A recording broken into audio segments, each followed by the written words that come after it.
A continuación vamos a ver otro apartado del tratamiento de imágenes que es el análisis de imagen. La finalidad en este caso del análisis de una imagen es obtener una información numérica de la imagen. Es decir, a partir de una imagen obtener un resultado, un valor numérico como pueden ser, por ejemplo, el área de cada uno de estos núcleos. El primer paso en el análisis de imágenes es la segmentación. La segmentación consiste en obtener a partir de la imagen en gris una imagen con dos únicos valores, blanco y negro, por ejemplo, en la que los píxeles de los objetos de interés tengan un valor y el fondo otro. A esta imagen se le suele denominar imagen binaria. El método más habitual para segmentar una imagen es el de umbral o thresholding. Se trata de encontrar un valor en la imagen de niveles de gris en la que los píxeles por debajo del umbral pertenecen a una clase, por ejemplo objeto o fondo, y los de encima a otra. Aquí tenemos el ejemplo de una imagen gris de esta dendrita en los que hemos buscado un umbral de segmentación de 112 y los píxeles que tienen un valor por debajo de 112 se han puesto en negro y los píxeles que tienen un valor por encima de 112 están en blanco. El umbral de segmentación lo podemos obtener de dos maneras. De forma manual, seleccionando diferentes umbrales y viendo cuál se adapta mejor a lo que nosotros queremos, o bien de forma automática, utilizando algoritmos que analizan el histograma de la imagen y obtienen el valor de threshold siguiendo criterios estadísticos. Como ejemplos de segmentación automática podemos ver el denominado método del mínimo, en el que a partir del histograma de una imagen, que es un histograma claramente bimodal, el umbral se selecciona, el umbral o thresholding se selecciona en el valor mínimo entre los dos picos del histograma. Otro método de segmentación automática es el denominado método de Otsu. Este método calcula todos los posibles umbrales de segmentación que podemos tener en una imagen. Para cada umbral calcula la varianza de los píxeles que pertenecen a la clase objeto y a la clase fondo. El umbral que presenta menor varianza de las clases, intensidad de los píxeles más homogénea, es escogido como umbral de segmentación. A veces no es posible utilizar un único umbral para toda la imagen. Por ejemplo, en imágenes de este tipo, de una imagen de dot plot, en que algunos de los puntos de los marcajes está muy suave y se puede llegar a confundir con el fondo. En estos casos es útil utilizar un umbral local, descomponer la imagen en varias ventanas de tamaño dado y obtener un umbral para cada una de estas ventanas. Hay que tener en cuenta que el radio de la ventana debe ser superior al tamaño del objeto de interés que queremos segmentar. La mayoría de las veces la imagen binaria resultante de la segmentación no identifica correctamente los objetos a medir, siendo necesario realizar una serie de procesos sobre la imagen binaria para llegar a identificar los objetos correctamente. Por ejemplo, aquí tenemos una imagen de fluorescencia de núcleos marcados con DAPI y la imagen segmentada vemos que aparecen núcleos unidos, aparecen zonas del fondo marcados como objetos y aparecen zonas de los núcleos que están marcados como fondo. Para lograr una correcta medida de estos objetos debemos de conseguir separar los núcleos, rellenar todos los píxeles del interior del núcleo y eliminar los píxeles que aparecen como núcleos dentro del fondo. Para corregir errores en imágenes binarias podemos utilizar operaciones morfológicas como la erosión y la dilatación. La erosión consiste en eliminar los píxeles del borde del objeto un determinado número de veces, en función de las iteraciones que digamos que realizamos la erosión. La dilatación sería el proceso contrario, sería añadir o engordar los píxeles del borde del objeto un determinado número de veces. La combinación de operaciones de erosión y dilatación nos permiten, por ejemplo, a partir de una imagen con dos objetos que están unidos y dos objetos pequeños que queremos eliminar. Haciendo primero una erosión logramos separar estos dos objetos y eliminar estos dos pequeños, y volviendo a dilatar el mismo número de veces recuperamos el tamaño de este objeto original y de este otro, pero nos aparecen separados. Por el contrario, si lo que quisiéramos sería unir todo esto en un único objeto, podemos hacer una operación de dilatación primero, que nos junta todos estos objetos, y luego una erosión que nos restituye el tamaño original de los objetos, pero ya nos aparecen unidos como un único objeto. Cuando tenemos varios objetos que se tocan y están en un contacto, digamos, muy íntimo, con un área de contacto muy grande, no nos sirve el proceso anterior de erosión más dilatación para lograr separarlos. En estos casos se suele utilizar un algoritmo de separación denominado separación por watershed, que se basa en calcular la distancia de cada uno de los puntos del objeto al borde que tenga más próximo. De ese modo obtenemos una imagen como si tuviera curvas de nivel, en el que el píxel central tiene un valor más alto y los píxeles del borde valores más bajos. Si lo viéramos en 3 dimensiones sería como si tuviéramos 3 pequeñas montañas. Pues bien, el algoritmo este se basa en buscar las líneas de valle de estas 3 montañas, donde es, digamos, la línea de más baja, y cortar por ahí y poder separar de esa forma estos 3 objetos que estaban tan unidos. Si queremos realizar medidas en objetos alargados, como puedan ser neuronas, y queremos medir, por ejemplo, su longitud, su orientación, el número de ramas, etc., debemos de quedarnos con el esqueleto de esas imágenes. Es decir, hay que hacer un proceso que se denomina esqueletización, de manera que en vez de tener un área, tengamos una serie de líneas. Debemos de tener en cuenta que en el proceso de esqueletización, cualquier hueco en el interior de un objeto producirá una bifurcación del esqueleto. Y si tenemos bordes irregulares con entrantes y salientes, nos producirán ramas, pequeñas ramas en el esqueleto. Por eso es importante, antes de realizar el proceso de esqueletización, eliminar esos huecos o eliminar esos pequeños entrantes y salientes. Desde hace unos pocos años se han desarrollado nuevas herramientas para restauración y segmentación de imágenes basadas en inteligencia artificial y aprendizaje profundo.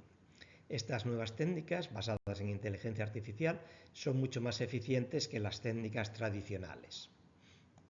El aprendizaje profundo, Deep Learning, comprende una serie de algoritmos de inteligencia artificial con los que entrenamos a los ordenadores para realizar tareas del modo en que las haríamos los humanos.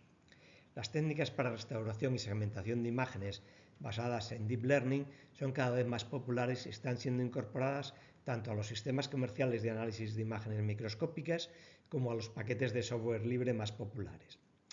Frente a las técnicas tradicionales, ofrecen una mayor eficiencia a cambio de exigir una mayor cantidad de recursos computacionales. Vamos a ver ahora la diferencia entre realizar la segmentación con métodos de análisis de imágenes tradicional frente a métodos basados en aprendizaje profundo o Deep Learning. En el caso de los métodos tradicionales, si tenemos una imagen como esta de aquí, con unos núcleos marcados con un marcador fluorescente, y queremos obtener las medidas del tamaño e intensidad de fluorescencia de estos núcleos, para segmentar esta imagen utilizaremos un umbral, y una vez que tenemos la imagen binaria, pues vamos a tener que utilizar alguno de los procesos de segmentación por watershed para separar los núcleos, o algún proceso de cribado si tenemos pequeños puntos blancos en el fondo que no nos interesa medir, etc. Si el aspecto de la imagen cambia ligeramente, como es este caso en que ya los núcleos no están marcados de una forma uniforme y la intensidad de marcaje puede variar de unos núcleos a otros y aparecen núcleos muy apelotonados, muy unidos uno enfrente de otro, todas las reglas que hicimos para el caso anterior no nos sirven para aplicar en este caso. Es decir, el threshold más el watershed más el cribado hace que lo que obtengamos, la imagen binaria que obtengamos, sea de este tipo, en la que tenemos núcleos muy pequeños porque solo se ha marcado la zona esa de mayor intensidad, en que la separación de los núcleos no es correcta, etcétera. Es decir, tendríamos que cambiar todo el proceso de segmentación para conseguir una buena segmentación de esta imagen. Los procesos de segmentación basados en Deep Learning se basan en tener pares de imágenes, en los que por un lado tenemos la imagen original, que nos interesa segmentar, y por otro tenemos una imagen máscara en la que hemos definido, en esta imagen original, hemos definido manualmente, por ejemplo, cuáles son los objetos que a nosotros nos interesan de esta imagen. Con varios de estos pares de imágenes vamos a entrenar una red neuronal de manera que el ordenador aprenda que a partir de esta imagen lo que queremos obtener son segmentaciones de este tipo. Una vez que la red neuronal está entrenada y el ordenador ya sabe qué es lo que queremos obtener a partir de esta imagen original, podemos aplicar ese modelo de red neuronal a cualquier imagen que tengamos de ese tipo. De manera que a partir de imágenes tan complejas como esta, podemos segmentarlas y obtener, por ejemplo, los bordes de cada una de estas células. En tratamiento de imágenes contamos actualmente con técnicas basadas en Deep Learning para restauración de imagen, por ejemplo, eliminación de ruido en imágenes que se ven muy poco claras, obtener imágenes mucho más nítidas y con mejor resolución, o aumentar la resolución de la imagen viendo detalles más finos en la imagen restaurada. Podemos aplicar también diferentes tipos de algoritmos basados en Deep Learning con modelos para, por ejemplo, segmentar núcleos en tejidos teñidos con hematoxilina auxina, núcleos marcados con fluorescencia o bien células tanto de imágenes de fluorescencia como de contraste de fases, de campo claro o bien de microscopía electrónica. Una vez que tenemos bien segmentados los objetos que nos interesan medir de una imagen, podemos abordar ya su medida.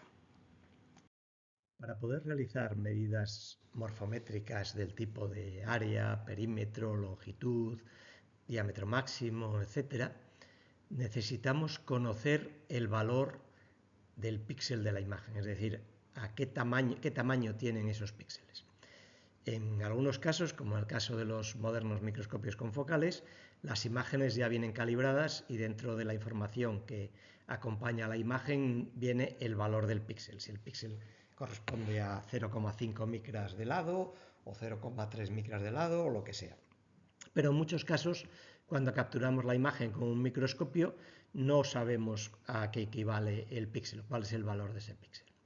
Ahí tenemos varias posibilidades para calcular el tamaño del píxel. Por un lado, si el microscopio nos permite poner una escala real dentro de la imagen, nosotros simplemente sabiendo la distancia que hay entre los extremos de esa escala, podemos marcar esto con este punto y este punto, esta distancia en el ordenador y decirle que equivale, en este caso, a 200 micras. El ordenador sabe cuántos píxeles hay aquí y nos hará la conversión de esas 200 micras a cuánto es el tamaño del píxel. Si, por ejemplo, fueran 100 píxeles, cada píxel tendría 2 micras de lado. En caso de que no contemos con una escala, si la imagen la tomamos de una imagen macro, podemos poner, por ejemplo, un papel milimetrado y hacer lo mismo, medir una distancia aquí conocida. En el caso de una imagen microscópica en la que el microscopio o la cámara no nos coloca una escala real sobre la imagen, pues lo que podemos hacer es tomar una imagen de un micrómetro que tenga una distancia conocida, una imagen a la misma resolución y con los mismos aumentos con los que vamos a tomar las imágenes que queremos analizar, y en este caso aquí sabemos esta distancia en micras y marcando esa distancia el ordenador nos calcula cuál es el tamaño del píxel. A la hora de medir los objetos en una imagen podemos querer medir parámetros globales como pueden ser el porcentaje de área ocupada por los objetos frente al área total de la imagen, o bien podemos querer medir el número de objetos que tenemos en esa unidad de área. En el caso de querer medir el número de objetos, debemos de tener en cuenta que si excluimos los que tocan los bordes para tener únicamente objetos enteros, estaremos minusvalorando el número de objetos por área, y si incluyésemos todos los que tocan del borde, estaríamos sobrevalorando el número de objetos por unidad de área. Lo que hay que hacer en este caso es eliminar los que tocan dos de los bordes, los objetos que tocan dos de los bordes, y mantener los objetos que tocan los otros dos. De esa manera es mucho más significativo el número de objetos por unidad de área. Además de los parámetros globales, los programas de análisis de imágenes nos permiten medir también parámetros de cada uno de los objetos que tenemos en la imagen. Podemos medir áreas, perímetros, valor de las coordenadas del centro del objeto, el semieje mayor y semieje menor de una elipse que engloba el objeto, el diámetro máximo del objeto y el diámetro mínimo y sus ángulos con respecto a la horizontal. También solemos poder medir parámetros denominados de forma, como pueden ser la forma circular que tiene el objeto, es decir, cuánto se parece a un círculo, la relación entre el diámetro máximo y el diámetro mínimo, que se suele denominar elongación, la esfericidad o solidez de un objeto, que se define como la relación entre el perímetro convexo que engloba ese objeto y el perímetro real que tiene el objeto. Finalmente, después de realizar todas estas medidas, lo que obtendremos será un fichero con cada uno de los objetos medidos y los valores de las diferentes medidas que hemos elegido realizar. Todos estos procedimientos que hemos visto en la presentación los podemos realizar con diferentes programas de proceso y análisis de imágenes. Dentro de los que son gratuitos, los más populares son el Fiji y el QuPath. Sobre todo, el Fiji es un programa de propósito general que nos permite trabajar con cualquier tipo de imágenes, bien sean imágenes de microscopía, imágenes de macro o cualquier otro tipo de imágenes. El otro programa también muy conocido, pero más orientado al área de microscopía de ciencias de la vida, tanto microscopía óptica de transmisión como microscopía de fluorescencia, es el QuPath, que es un programa muy orientado a imágenes de anatomía patológica.